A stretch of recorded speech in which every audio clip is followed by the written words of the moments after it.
consolidation, extension, and modification agreement. So Scott, basically, put that in layman's terms. Explain to me like I'm 10 years old. What is a CEMA? Okay, so consolidation, extension, and modification agreement. Basically, an opportunity, now I'm gonna frame it like this, where both parties can sort of benefit from the savings that you would get from the mortgage recording tax, which if you're not familiar, in New York, anybody who gets a mortgage has to pay the mortgage recording tax. The tax rates vary by county, and obviously the amount. I will use sort of a deal that Everett and I closed though together. That was a townhome in Brooklyn, and just to sort of go over what it is exactly, consolidation, extension, modification agreement basically means that the buyer is going to assume the outstanding principal balance of the seller's mortgage. So for instance, if you, in this, I'm using this case that we did, the outstanding principal balance on our client's loan was $1.3 million.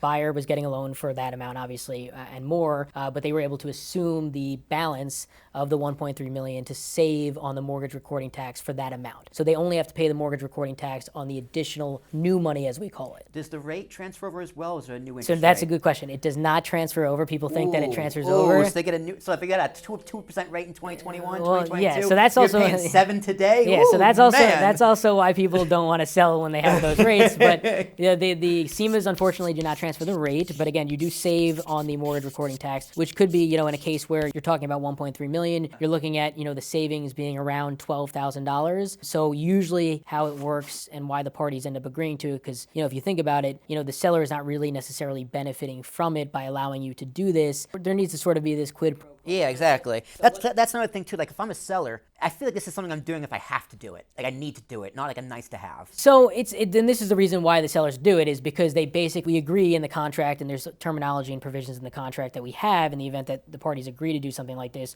where they'll split the savings. So in the case of there being $12,000 in savings, the seller will actually receive $6,000 additional consideration. That sweetens the pot a Yeah. little bit. Absolutely. And in some cases, it could be a lot more. It could be tens of thousands of dollars, depending on the the amounts of money we're talking about. Yeah. So there really is incentive for the seller to do it. It's just a good way to sort of structure a deal where maybe the seller's looking for a little bit additional money, but the buyer's not willing to come up a little bit. We can try to work out a possible CEMA where the seller can still walk away with the number they're looking for, the actual purchase price remaining the same. I've seen it be done in a way where it can be structured to actually make a deal move forward and get the parties where they want to be, and it just benefits everybody. And again, less taxes. So yeah, that's always a good thing. And Everett, does it really change your job that much with CEMAs, like from your end as a broker? Or is it still kind of same as usual? When I first started and heard about it, I was like, why doesn't everyone know about this, right? Like it sounds like the best case scenario to have both sides of the deal saving money on the transaction. Yeah. The only thing I was going to add was that why wouldn't we do this all the time? What's It's the just risk? because it takes a long time to do. Oh, okay.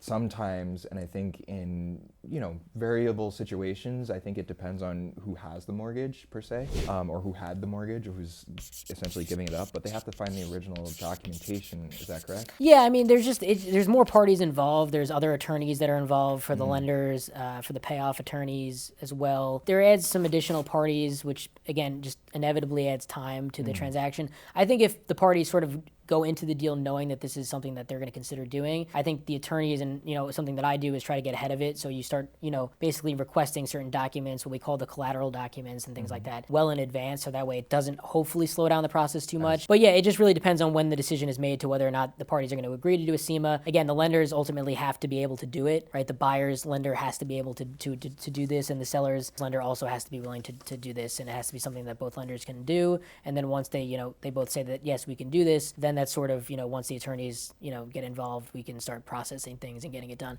It doesn't usually add too much more time, but I have seen it add more time, where again, which is why it's important to sort of get ahead of it and sort of know if this is something that the parties are going to agree to, something that you could even potentially look into in advance of the contract even phase, where you could sort of ask your client, hey, like is your lender open to doing purchase CEMAs, is what we call them, and then it's something you can discuss with the listing agent when things are being negotiated. And in some cases you'll find that they actually have the same bank. For instance, if it's a Wells Fargo, then it actually can be done relatively quickly too. Okay. So something to consider, just thinking about. Yeah, I didn't know that the same bank would actually make that decision. Yeah. Okay, that's good to know.